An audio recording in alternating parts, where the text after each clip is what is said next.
The regular season is here and preparations for the Buccaneers are underway. Stay with us. Plenty of news on this Wednesday coming up next on the ACME Oyster House Afternoon Wrap.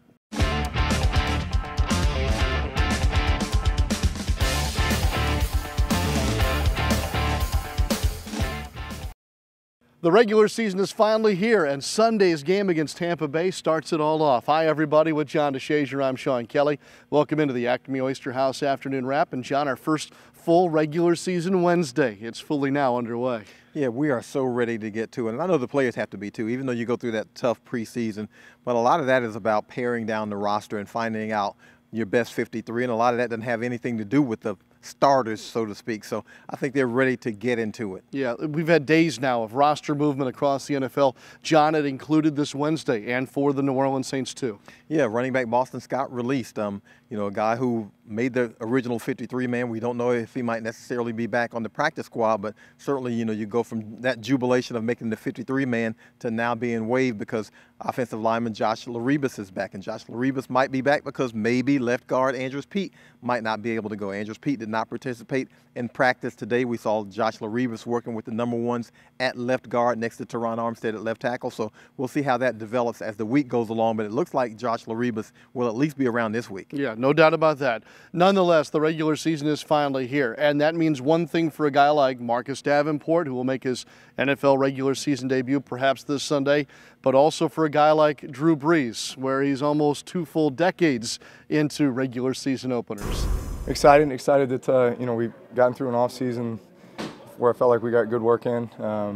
Watch the team come together, watch some guys start to fill some roles that are going to be important for us this year, and now it's time to start to play for keeps again, which is when it gets fun.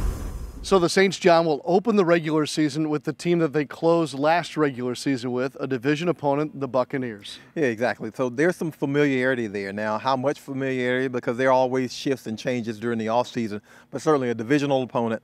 You know what they like to do offensively and defensively. It's just whether or not they have the same personnel, and obviously there are always going to be some personnel turnover. Yeah, no doubt about it. The Buccaneers 5-11 last year will bring back the same basic secondary that we saw defensively for them. Ted Ginn Jr. has an eye on them, knowing full well that team or with that secondary group will challenge the Saints wide receivers. Ginn also spoke to the familiarity of the opponent and maybe the fact that having a division opponent out of the gate is a pretty good idea too. Same guys coming back, a lot of fiery. They're eager to show something this year. They want to make a name for themselves. We just got to go out, man, play the play, man, play the game. We got some great guys, no matter how old they get over there, and so you got to come out and just play.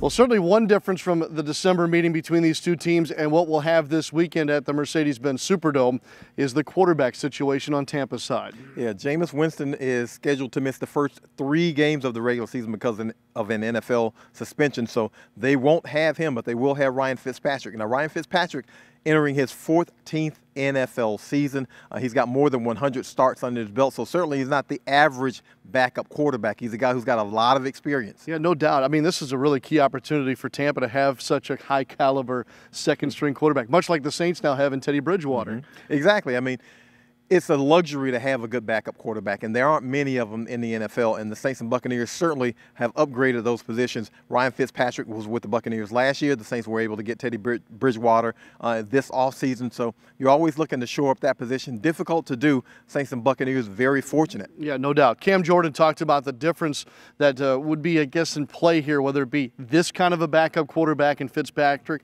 as opposed to maybe somebody else around the league. I'm more aware of what he can do. His pocket presence, his ability to fill. If you look back at some of his Buffalo film, he comes out hot first 6 games. And all he's got to do is rock it for 4. So, this is somebody who's got a chip on his shoulder, who's trying to prove that, he's not even got it. He's probably one of the better quarterbacks to do it in the first quarter of the season. All right, so back to the practice field tomorrow for the New Orleans Saints. Again, Saints game time on Sunday is 12 noon. A lot going on. Obviously, the home opener, the division opponent that we talked about in Tampa Bay. But news today from Saints president Dennis Lascia on the Black and Blue Report. The corner office display will be unveiled this weekend at the Mercedes-Benz Superdome. They've taken Mr. Tom Benson's office here from Airline Drive at the Asher Sports Performance Center and have now set it up at the Mercedes-Benz Superdome.